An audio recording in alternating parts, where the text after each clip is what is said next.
So this is TrashBox's tier list. The guy who has the most points. Yeah, this seems about right. People asked me who was strong. I said Colleen, G, Rashid, Bison, and I said Urian. And Japan is always like this. They always have Geef like mad high. Seth is A tier. Yeah, I think Seth seems like an A tier character here. Guile is also strong in this version for sure. Abigail and Poison, that seems right.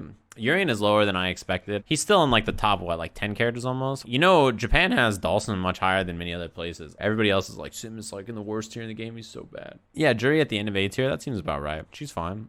I could see her going down to B. I don't know if Gil is that low. Like, I don't think he's the worst character or anything. I don't even know if that means he's the worst character. It could be in any order, but I don't think Gil is like in A tier. I think Kage is a solid character, but people overrated him early. You know, people's snap reactions are always like that. Chun is strong, yeah. Yeah, also, I know a lot of people were like, Birdie's dead this season. He has no chance. I think Birdie's still fine. Is Chun-Li the best character in the game? I don't know. This is just TrashBox's list. You have to remember that this tier list is just one person's opinion. It's not necessarily like, you know, the truth. Who is top tier by low-level player standards? This is the problem, I think, most of the time, is that for like 99% of levels of play, it really doesn't matter the tier list. And like the relative strength of the characters won't matter that much. Yeah, like when you play online, you're gonna die to Ryu and Ken players who are like also new like you, and you know, people have them down here, right? The tier list doesn't matter for new players. Until you're at a very high level of play, the tier list won't matter that much. And even then, unless you're playing to be like a tournament level, like you're trying to win in Evo or something, like just play the characters you enjoy. That's worth more than trying to pick some strong character because the tier list said it. Dude, you know what that reminds me of? I remember, so Leffen was learning Guilty Gear, right? And he decided to pick Johnny. I think that's the worst possible choice of a character to pick. Because although he is the strongest character probably, he's difficult to play. And the other thing is his chat, like most people, don't play Guilty Gear.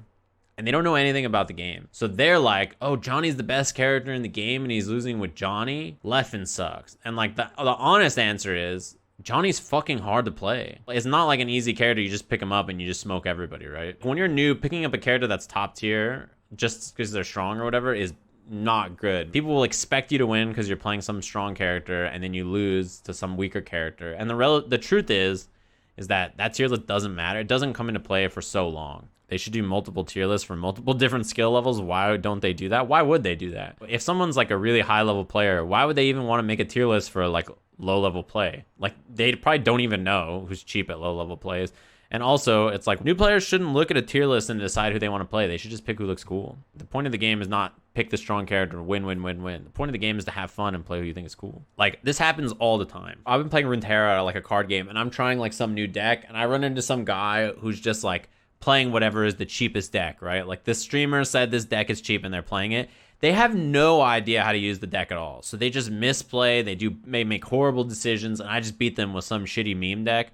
And like the reason is because they don't actually know why the deck is good. They don't know why they should be doing the things they do. They just pick it because people said it's cheap. But they themselves are not good enough to even understand why the character's cheap. Is playing lane bad, and how can you get people to get used to playing defensive? There's nothing wrong with playing defensive. I love playing defensive. As a content creator, I love playing defensive, and it's like the opposite of what most people like to watch, but I still play that style, and that style is fun for me to play.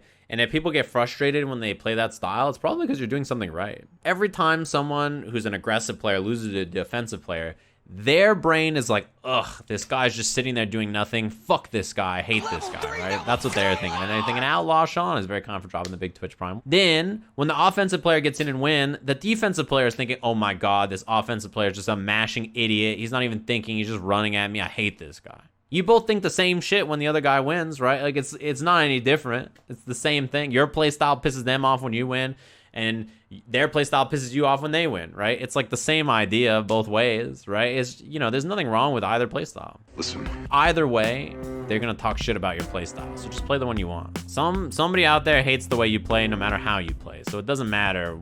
It doesn't matter what playstyle you play.